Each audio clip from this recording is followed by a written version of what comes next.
तो दोस्तों, मेरा नाम है राहुल साहू और आप सब जुड़ चुके हैं अपने चैनल बैक सीटर्स में। तो दोस्तों, ये वीडियो अभी मैं बना नहीं चुका हूँ, बल्कि इस वीडियो की भी शूटिंग चल रही है। मैं ये देखना चाहता हूँ बस आप लोग के लिए कि अगर हम केवल एक दिन के पढ़ने में स्कूल हिंदी का पेपर देने जाएँ तो क्या होगा। तो आज 27 अगस्त है और 28 अगस्त को मेरा पेपर है। ये सुबह का टाइम है और इस टाइम मैं वीडियो बनाना शुरू कर रहा हूँ। तो अभी तक मैं बिल्कुल भी नहीं पढ़ा हूँ, तो देखते हैं हम क्या क्या पढ़ते हैं और हमें क्या क्या पढ़ना जरूरी होगा बस एक दिन के पढ़ने में पेपर देने के लिए। और ये भी देखते हैं कि मैं कितने मार्क्स ला पाता हूँ बस एक दिन के पढ़ने में। तो दोस्तों, अभी हम ये देख रहे हैं कि हमें क्या क्या पढ़ना है। तो इसके लिए मैंने एक हिंदी की दिग्दर्शिका ली है, शिवलाल कंपनी की है, आप लोग अच्छे से देख सकते हैं ये दिग्दर्शिका। तो इसमें से हम देखते हैं कि हमें क्या क्या पढ़ना पड़ेगा अपने एग्जाम के सिलेबस के हिसाब से। तो आप लोग देख सकते हैं कि सबसे पहले हमें सूरदास का जीवन परिचय मिल चुका है।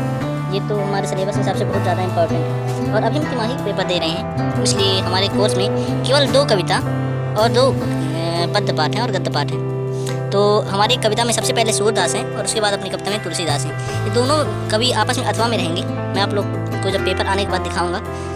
ये निश्चित है कि ये दोनों क्वेश्चन मेरे पेपर में आएंगे ही आएंगे। तो हम सिंपल से इसे पढ़ लेते हैं। सूरदास का में जीवन परिचय में लगभग भाव पक्ष, रस योजना, बाल वर्णन और कला पक्ष पढ़ना पड़ेगा। और इनके जीवन परिचय यानी कि तुलसीदास का बस एक पढ़ लेंगे तो काम हो जाएगा दोस्तों। इसलिए हम सिर्फ तुलसीदास का पढ़ेंगे और इसको आगे बढ़ाते हैं।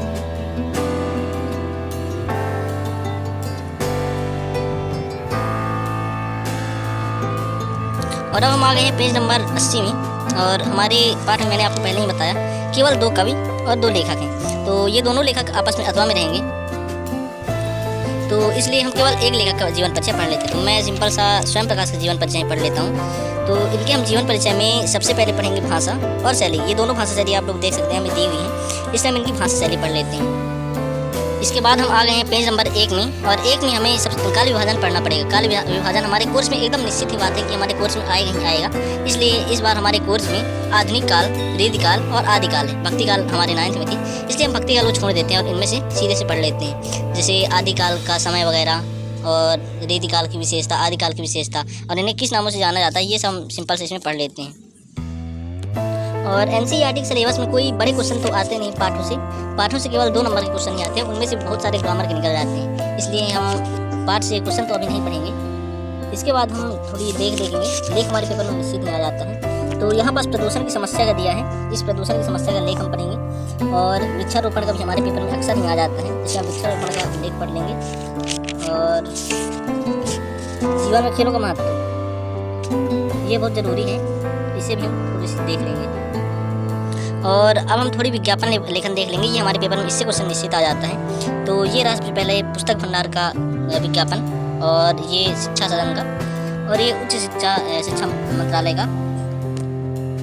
हमारे पेपर में औपचारिक और अनौपचारिक पत्र भी निश्चित आ जाते हैं, इसलिए हम अनौपचारिक पत्र में देख लेंगे कि अपनी पढ़ाई के बारे में जानकारी देते हुए अपने पिता से पैसे भिजवाने के लिए एक पत्र लिखना है। तो इस पत्र को हम देख लेंगे। और बस 2-3 ही हैं, ये हम सारे देख लेंगे। और उसके बाद औपचारिक प्रश्न भी आ जाता है। तो अगर हम अनौपचारिक पत्र से पढ़े रहेंगे तो दोनों अथवा में रहते तो हमें कोई दिक्कत नहीं हो पाएगी। अब हमने हिंदी का बाकी सिलेबस तो कवर कर लिया, लेकिन अब हम देखना है कि जो हमारे पाठ से क्वेश्चन आते हैं उनको हम किस तरीके से कवर करेंगे। तो उनको कवर करने के लिए मैं यूट्यूब से कुछ वीडियो देखूँगा। मैं उसको स्क्रीन रिकॉर्ड चालू कर देता हूँ, तो आप लोग उसे देख सकते हैं मैंने कैसे यूट्यूब से कौन सी वीडियो देखा। तो आप जैसे ही यूट्यूब में सर्च करेंगे कि सूरदास के बाद क्लास 10, तो आप सबके सामने वीडियो आ जाएंगे। तो जैसे कि एक ये वीडियो जो हमारे स्क्रीन में है सबसे पहले, ये बहुत ज़रूरी वीडियो है। कुछ भी चीज़ होता है बहुत अच्छे से समझा देते हैं। उनकी वीडियो देखने के बाद आप लोग सुंदर के समय रहकर बहुत अच्छे से कर पाएंगे। उनकी वीडियो हम देखेंगे। और अगला हमारे पास आ जाता है राम लक्ष्मण परशुराम संवाद। इसको भी हम सीधे गूगल में यूट्यूब में सर्च करेंगे कि राम लक्ष्मण परशुराम संवाद, और जैसे ही सर्च करेंगे तो हमारे सामने कुछ इस तरह का आएगा। और यही टीचर बहुत अच्छा पढ़ाते हैं। उनकी वीडियो अगर हम देखेंगे हम कोई भी संदर्भ के समय रहकर बहुत अच्छे से कर सकते हैं। आप चाहें तो ये बड़ी वीडियो देख सकते हैं, इसमें वो ज़्यादा अच्छे से व्याख्या कर देंगे। तो हम केवल उन्हीं वीडियो को देखते हैं। इसके अलावा हम पत्र से हम सबसे पहले नेताजी का चश्मा देखेंगे।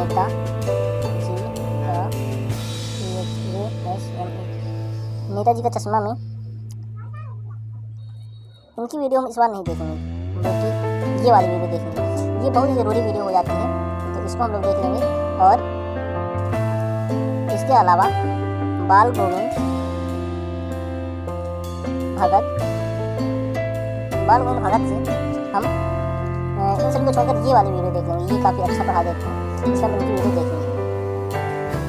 तो वीडियो वगैरह तो हम जल्दी से देख लेंगे। इसके बाद अगर हम पढ़ेंगे तो ये पाठों से उनके थोड़े बहुत क्वेश्चन प्रैक्टिस कर लेंगे। जैसे गोपियों उद्धव को भगवान कहने में क्या व्यंग्य निहित है, ऐसे कुछ क्वेश्चन प्रैक्टिस हम जल्दी से कर लेंगे। इनमें हमारा लगभग 10 से 15 मिनट का समय लगेगा, इतने हमारी क्वेश्चन प्रैक्टिस हो जाएगी। इसको पढ़ लेंगे और फिर इसके बाद हम इसके लेखक परिचय का जो है, तो लेखक वाला पार्ट भी, यानी कि जो गद्य पद में लिखा गया है, उसको भी हम थोड़ी सी देख लेंगे। इसके अलावा हम ये बता दें कि पहले से हम संधि, समास, रस, ये सारी चीज़ें हम पहले से पढ़े हुए हैं। और हमारा काव्य बहुत से क्वेश्चन आते हैं कि मतलब कि काव्य की परिभाषा क्या है, किसके अनुसार परिभाषा क्या है, और काव्य के कितने भेद हैं, काव्य की परिभाषा, खंड काव्य महाकाव्य में अंतर, और नाटक एकांकी में अंतर, ये सब हमने पढ़ा हुआ है। अब दोस्तों एक दिन में भला क्या ही कवर हो सकता है, तो जितना हम लोग कर सकते थे उतना हम लोगों ने कर लिया है, और हमारी पूरी दिक्कत का भी बस इतने ही हमारे लिए जरूरी है। अब हम सीधे पेपर आने के बाद वीडियो बनाएंगे, और पेपर आने के बाद आपको दिखाएंगे कौन कौन से प्रश्न आए और हमने जो बताया वो आया कि नहीं, और हम कितने नंबर पाते हैं। तो दोस्तों हमारा पेपर हो चुका है और हम पेपर देके आ चुके हैं। देख सकते हैं ये मेरा रोल नंबर डाला हुआ है। तो पेपर कुछ इस तरह से आया है, आप लोग देख ही सकते हैं। हमारा पेपर कुल 4 नंबर का था, यानी कि 4 पन्नों का था। तो हम इसे कुछ क्वेश्चन देखेंगे। ये आप लोग देख ही सकते हैं कि स्वर्ण युग कहा जाता है, यानी कि हम पहले से ही जानते हैं कि भक्ति काल को स्वर्ण युग कहा जाता है। सब हमने पढ़ा था। क्रोधित, परशुराम क्रोधित हो चुके थे, रस भी हमने पढ़ ही रखा था, उपन्यास सम्राट, दो वर्णों में, यानी कुल मिला के हमारा पेपर इस तरह का आया है। और देख सकते हैं कुछ इस तरह के क्वेश्चन आए हैं। तो हम छोटे छोटे क्वेश्चन को छोड़ते हैं और बड़े क्वेश्चन को देखते हैं। तो 18 में ये देखिए, इसमें संदर्भ प्रसंग व्याख्या करने के लिए आया है, इसमें संदर्भ प्रसंग व्याख्या करने के लिए आया है। इसके अलावा जल ही जीवन है पर थोड़े से अनुच्छेद लिखना था, और वाक्यांश को पढ़कर इसमें आंसर देना था। ये भी बहुत ईजी था, और ये सब बहुत ईजी था। बस ये जो हमने पढ़ा था, जीवन में खेलों का महत्व भी वही आया है, स्वच्छ अभियान भी वही आया है, और विद्यार्थी का अनुशासन, प्रदूषण नियंत्रण एवं निदान, ये भी हमने पढ़ा ही था। तो कुल मिला के कुछ वही आया है जो हमने पढ़ा था। तो आप लोग तो देख सकते हैं। अब इसके बाद हम वीडियो तब बनाएंगे जो हमारा रिजल्ट आएगा, देखते हैं हम कितने नंबर पाते हैं। तो दोस्तों हमारा रिजल्ट आ चुका है, पर कहते हुए थोड़ी दुख हो रहा है कि हमने ये 75 नंबर का पेपर था, जिसमें से हमने कुल 65 नंबर ही प्राप्त कर पाया है। 10 नंबर कुछ कहीं से मिस्टेक हो गई हमसे, या फिर हम एक दिन में पढ़ नहीं पाए। अगर हम पहले से पढ़ते तो इसका मतलब यही था कि हम 75 से ऊपर पा सकते थे। लेकिन बहुत, अगर एक दिन में पढ़ने में हम 65 नंबर पाते हैं तो ये भी बहुत ज़्यादा है। मेरे हिसाब से बहुत ज़्यादा ही है। बाकी आप अपने हिसाब से देख लीजिएगा। मैं तो यही कहूँगा कि ज़्यादा पढ़िए, बस एक दिन में पढ़ने के भार में ना रहिए, वरना 10 नंबर आपके पीछे ही रह जाएंगे। हो सकता है 10 से ज़्यादा या फिर 10 से कम, और हो सकता है अगर आपकी माइंड पावर याद रखने की क्षमता बहुत ज़्यादा हो तो आप पा भी जाएंगे, कहा जा सकता है।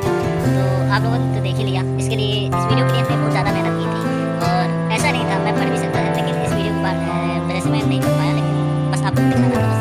तो अगर वीडियो अच्छी लगी हो तो प्लीज़ लाइक सब्सक्राइब जरूर कर लीजिए, क्योंकि मैं ऐसी वीडियो हमेशा ही लाता ही रहता हूँ। इसके अलावा हमने जल्दी से कई तरीके के बारे में वीडियो डाल दी है, और पढ़ा हुआ याद रखने कैसे रखें इस सब के बारे में वीडियो डाल दी है। तो आप लोग जाके उसे भी देख सकते हैं। तो जब तक के लिए टेक केयर, बाय बाय।